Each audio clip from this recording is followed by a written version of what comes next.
In this video, we'll be looking at how you can optimize Hyper-V using a free tool, Cloud Advisor, from the nice folks at Savision. This tool does require that you have SCVMM installed, SCVMM 2012 Service Pack 1. But if you have that, then it will give you some simple tips on how to get the most out of your Hyper-V environment. Let's go to the lab, download the software, and see what it might be able to do for you.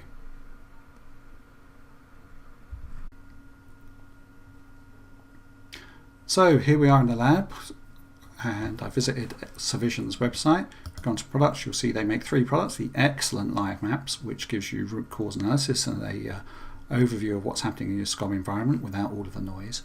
Very useful, very good. Cloud Reporter, which gives you a deep dive insight into what's happening in your Hyper-V infrastructure. And Cloud Advisor, their free product that just ties into SCVMM to give you a light touch overview of what can be improved in Hyper-V. Plug straight into SCVMM 2012 Service Pack 1, and that's the product that we're going to review now. So we click on there, scroll down and fill out the form to let them know who you are. So that's System Centric. I work at System Centric, and my email address is contact us at systemcentric.net, and my country, as it happens, is I'm in the UK. So we'll just choose that. I've agreed to the terms and conditions, submit,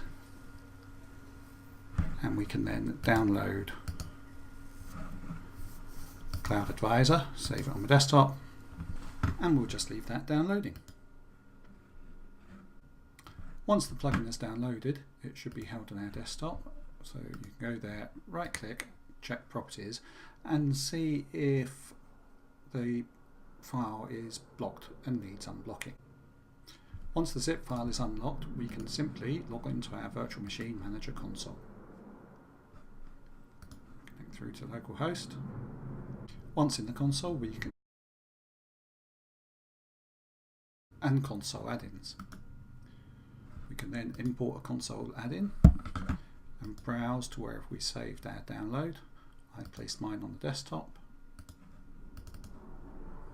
Notice that the add-in is not signed by a trusted authority, so if we check the checkbox to continue installing anyway and click on next, finish, then the add-in should install. Once the add-in has been installed, it will go away and it will gather information from our environment,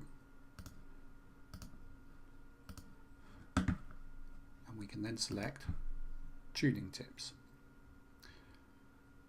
The software doesn't require any plugins to Hyper-V, as you can see, or to any of the virtual machines. It simply reads your SCVMM database and reports to you the information that's in there anyway. To connect the first time and read that database, you'll be presented with an interface asking for the credentials that you want to use to connect to the database.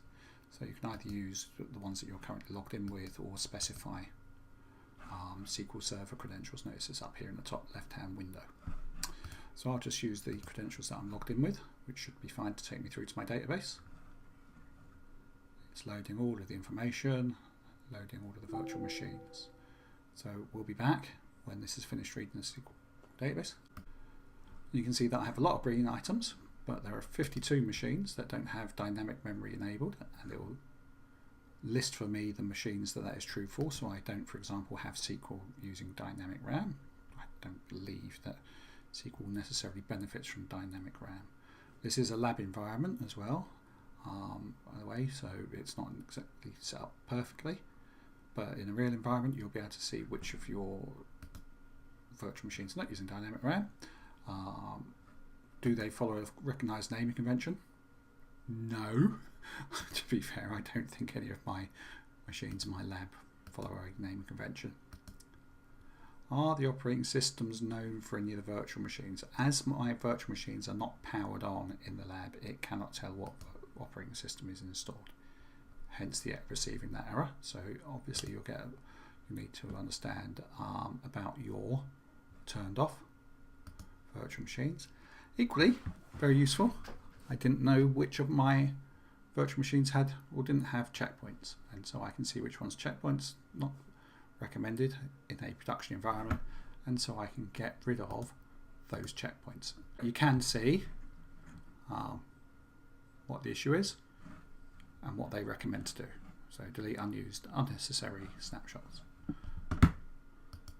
Other than that, it seems I have sufficient disk space for all of my virtual machines. I haven't got any issues with startup memory.